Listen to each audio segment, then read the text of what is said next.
Assalamualaikum warahmatullahi wabarakatuh. Sobat beriman yang dirahmati Allah, siapa yang tidak kenal Mbah Dalhar Watucongol? Beliau adalah sosok kiai karismatik. Beliau dikenal sebagai salah satu guru para ulama.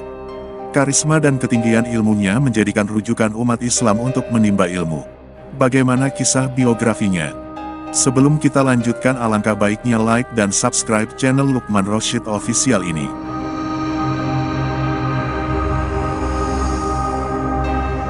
Kiai Haji Nahrawi Dalhar, atau Mbah Dalhar Watucongol begitu panggilan akrabnya, adalah sosok yang disegani sekaligus panutan umat Islam, terutama di Jawa Tengah.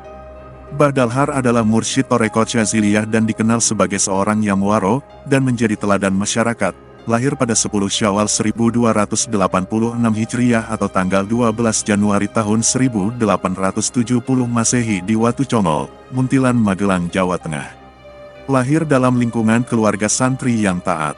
Sang ayah yang bernama Abdurrahman bin Abdurrauf bin Hasan Tuko adalah cucu dari Kiai Abdurrauf. Kakeknya Mbah Dalhar dikenal sebagai salah seorang panglima perang Pangeran Diponegoro. Adapun nasab Kiai Hasan Tuko sendiri sampai kepada Sunan Amangkurat Mas atau Amangkurat III. Oleh karenanya sebagai keturunan raja, Kiai Hasan Tuko juga mempunyai nama lain dengan sebutan Raden Bagus Kemuning. Semasa kanak-kanak, Mbah Dalhar belajar Al-Quran dan beberapa dasar ilmu keagamaan pada ayahnya sendiri. Pada usia 13 tahun baru mondok di pesantren, beliau dititipkan oleh ayahnya pada Mbah Kiai Met Usyul di Dukum Bawang, Ngadirejo Salaman, Magelang. Di bawah bimbingan Mbah Met Usyul, beliau belajar ilmu tauhid selama kurang lebih 2 tahun. Kemudian tercatat juga mondok di Pondok Pesantren Al-Kahfi Somalango, Kebumen pada umur 15 tahun. Pesantren ini dipimpin oleh Syekh As-Said Ibrahim bin Muhammad Al-Jilani Al-Hasani atau yang ma'ruf dengan lakopnya Syekh Abdul Kahfi As-Sani. Selama 8 tahun Mbah Kiai Dalhar belajar di pesantren ini. Selama itulah Mbah Dalhar berkhidmah di dalam pengasuh. Hal itu terjadi atas dasar permintaan ayahnya kepada Syekh As-Said Ibrahim bin Muhammad Al-Jilani Al-Hasani. Tidak hanya di daerah sekitar, Mbah Dalhar menimba ilmu.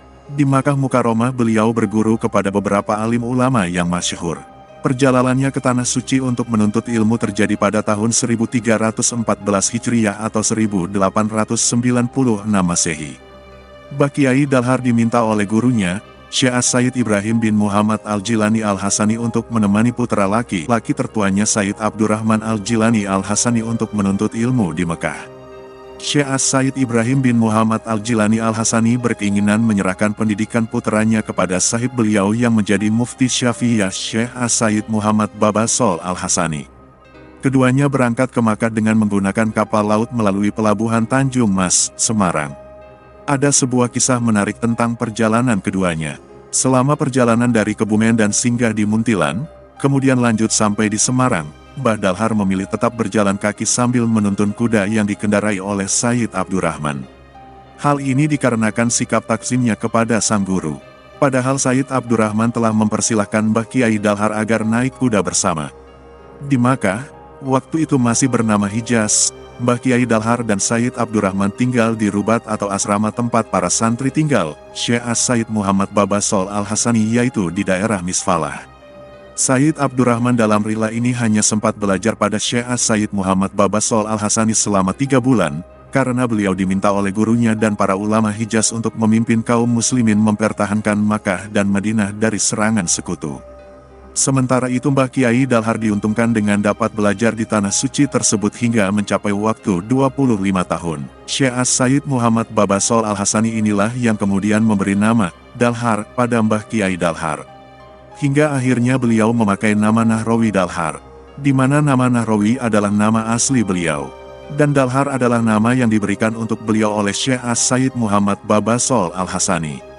Rupanya atas kehendak Allah, Mbah Kiai Nahrawi Dalhar di belakang waktu, lebih masyhur namanya dengan nama pemberian sang guru yaitu Mbah Kiai Dalhar. Ketika berada di Hijaz inilah, Mbah Kiai Dalhar memperoleh ijazah kemursyidan Thariqah Asy-Syadziliyah dari Syekh Muhtarom Al-Makki, dan ijazah Aurat Dalailil Hurat dari Said Muhammad Amin Al-Madani. Di mana kedua amalia ini di belakang waktu menjadi bagian amalia rutin yang memasyhurkan, menurut riwayat sahih yang berasal dari para ulama ahli hakikat sahabatnya, beliau adalah orang yang amat akrab dengan Nabiullah Khidir alaihi salam. Sampai-sampai ada putra beliau yang diberi nama Khidir karena tafaulan dengan Nabiullah tersebut. Sayang putra beliau ini yang cukup alim walau masih amat muda dikehendaki kembali oleh Allah Subhanahu wa Ta'ala ketika usianya belum menginjak dewasa. Selama di Tanah Suci, Mbah Kiai Dalhar pernah melakukan khalwat selama 3 tahun di suatu goa yang teramat sempit tempatnya.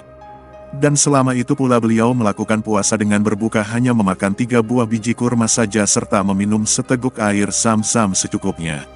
Dari bagian riyadahnya, beliau juga pernah melakukan riyadah khusus untuk mendoakan para keturunan beliau serta para santri-santrinya. Dalam hal adab selama di Tanah Suci, Mbah Kiai Dalhar tidak pernah buang air kecil ataupun air besar di Tanah Haram. Ketika merasa perlu untuk kadil hajat, beliau lari keluar Tanah Haram. Selain mengamalkan zikir jaher, alat tarikatis Syaziliyah, Mbah Kiai Dalhar juga senang melakukan zikir sir. Ketika sudah tagarub dengan zikir sirnya ini, Mbah Kiai Dalhar dapat mencapai 3 hari 3 malam tak dapat diganggu oleh siapapun. Dalam hal Thariqah Asy-Syadziliyah ini menurut Kiai Haji Ahmad Abdul Haq, beliau Mbah Kiai Dalhar menurunkan ijazah kemursydan hanya kepada 3 orang. Yaitu, Kiai Iskandar Salatiga, Kiai Haji Dimyati Banten, dan Kiai Haji Ahmad Abdul Haq. Sahrolayal meninggalkan tidur malam adalah juga bagian dari riyadah Mbah Kiai Dalhar. Sampai dengan sekarang, meninggalkan tidur malam ini menjadi bagian adat kebiasaan yang berlaku bagi para putra di Watu Congol. Karya Mbah Kiai Dalhar yang sementara ini dikenal dan telah beredar secara umum adalah Kitab Tanwirul Ma'ani. Sebuah karya tulis berbahasa Arab tentang manaqib Syekh As-Sayyid Abil Hasan, Ali bin Abdillah bin Abdil Jabbar Asy-Syadzili Al-Hasani, Imam Thariqah Asy-Syadziliyah. Selain daripada itu, sementara ini masih dalam penelitian. Karena salah sebuah karya tulis tentang sorof yang sempat diduga sebagai karya beliau setelah ditasih kepada Kiai Haji Ahmad Abdul Haq ternyata yang benar adalah kitab saraf susunan Syekh As-Sayyid Mahfuz bin Abdurrahman Somalamu. Karena beliau pernah mengajar di Watu Congol, setelah menyusun kitab tersebut di Termas. Di mana pada saat tersebut belum muncul tasrifan ala Jombang. Banyak sekali tokoh-tokoh ulama terkenal negara ini yang sempat berguru kepada beliau semenjak sekitar tahun 1920 sampai 1959. Di antaranya adalah Kiai Haji Mahrus Lirboyo, Kiai Haji Dimyati Banten, Kiai Haji Marsuki Giriloyo dan lain sebagainya. Sesudah mengalami sakit selama kurang lebih 3 tahun, Mbah Kiai Dalhar wafat pada hari Rabu 29 Ramadan 1378 Hijriah atau bertepatan dengan tanggal 8 April tahun 1959 Masehi. Demikian Sobat Beriman, sekelumit kisah biografi Mbah Dalhar Watu Congol, gurunya para ulama Nusantara.